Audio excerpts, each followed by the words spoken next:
All right, welcome everyone. I hope you're having a good day. And here is what I want you to do. Okay, first things first is get your Chromebook open, get code.org open in one tab. Make sure you're on lesson 7 for sprites. And then I want you to go to the very last level, level 11 for challenges. Okay, and then while you're working on that, also have an open Google tab open because this particular level, we have to go out and search for a specific image, okay? Some of you, if you got this far last class period, you might have already tackled this one, but just use some time here and we'll go from here, okay? So pause the video as you need to make sure everybody gets to lesson 7, level 11, and the screen looks like this. Okay, click on letter A. What this level is going to get you to do is understand how you go about uploading an image and then how you get it placed on the screen properly.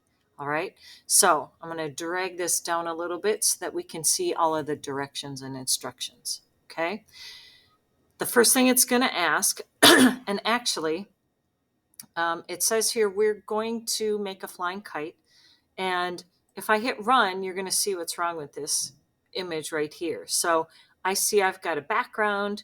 I've got a green rectangle here that's supposed to represent the grass. There's a line here that is indicated to be a string. And we haven't actually even used the line command, so this is kind of neat. You can see how that is working. And then we have this box here that's supposed to represent the kite. The very second line of code here says var kite, so it's calling this variable kite in this position, but there's no artwork yet, okay? And what we'll find if you go into the animation tab, so go ahead and do this and try, but if we go ahead and search for kite, there's nothing there. Now, I know I think a student yesterday asked, oh, can't I just draw one? Yeah, sure. However, they're really trying to get you to understand how to go about uploading one of your own. So let's go out to our dear friend Google and click on kite. Make sure you choose images. And here, what's going to be important is we don't want like a whole sky background on here. So when I ask you to go to tools, okay, like we did before in looking for like Creative Commons types of images, what I want you to do is come here, and I'm trying to think where it is. If it's under color, here we go. Under color, click transparent. That usually means that there's not a background attached to it, okay? We don't want a background.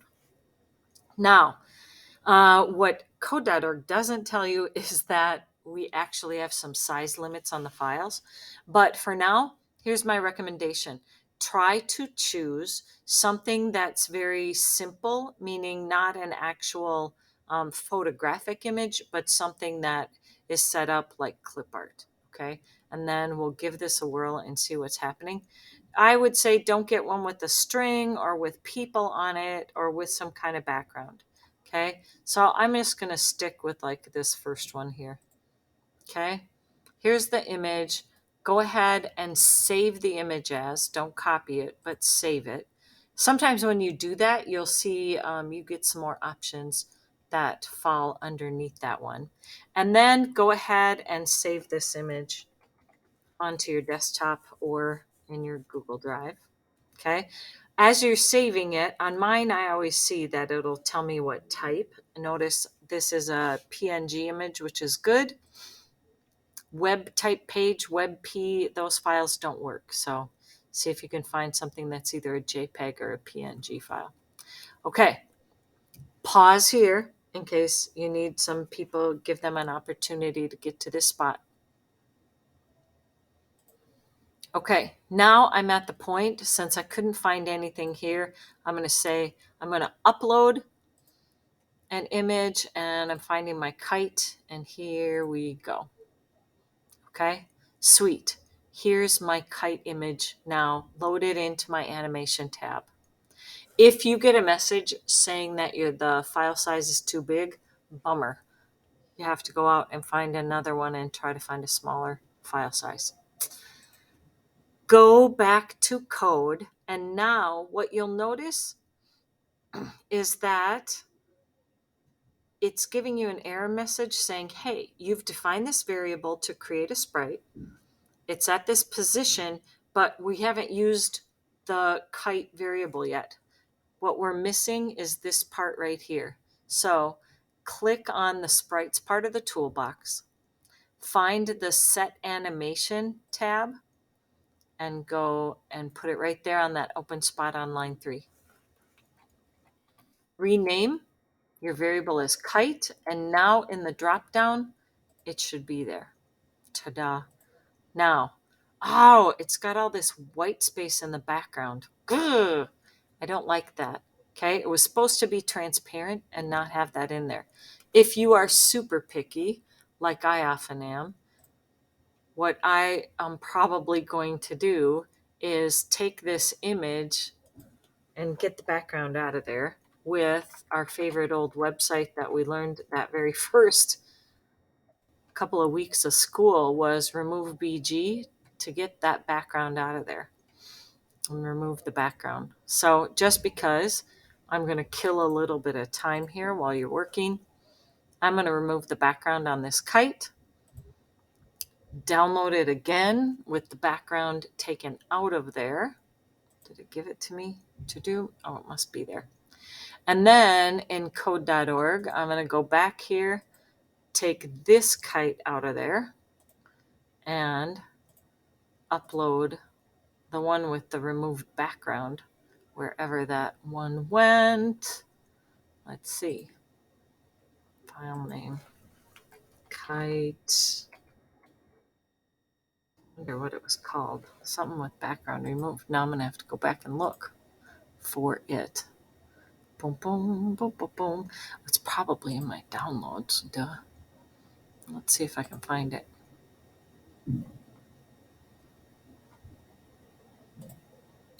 Here we go. There, much better.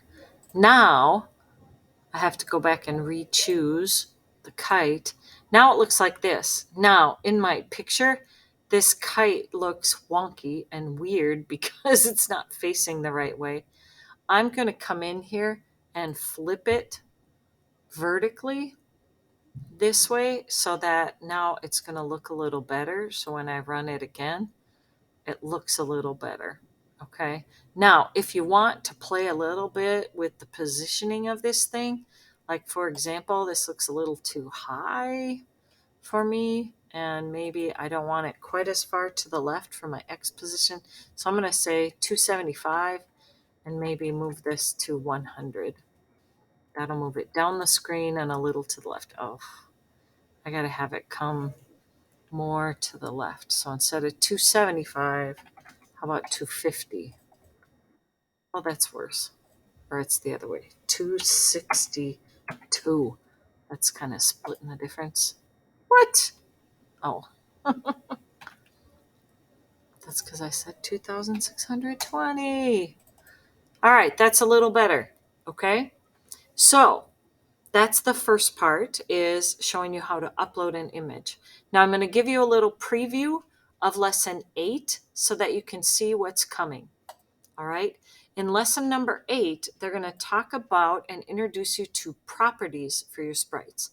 For example, sometimes you decide to use an image from the library, or maybe you uploaded something yourself and all of a sudden you're like, man, this is way too big or way too small. Something isn't correct. There are a number of different properties that we're going to be able to use to help size things, maybe change their look, whether it's through color and tinting. You just have a lot of options. You can rotate them a little bit and so on. And these will become critical when we do animation. All right. So what's going to happen in the sprites part of your toolbox, you're going to see some new things in there. .x, .y, Scale.rotation. Interesting. You'll get to utilize these within different levels. This one is way shorter than lesson 7, so you'll enjoy that.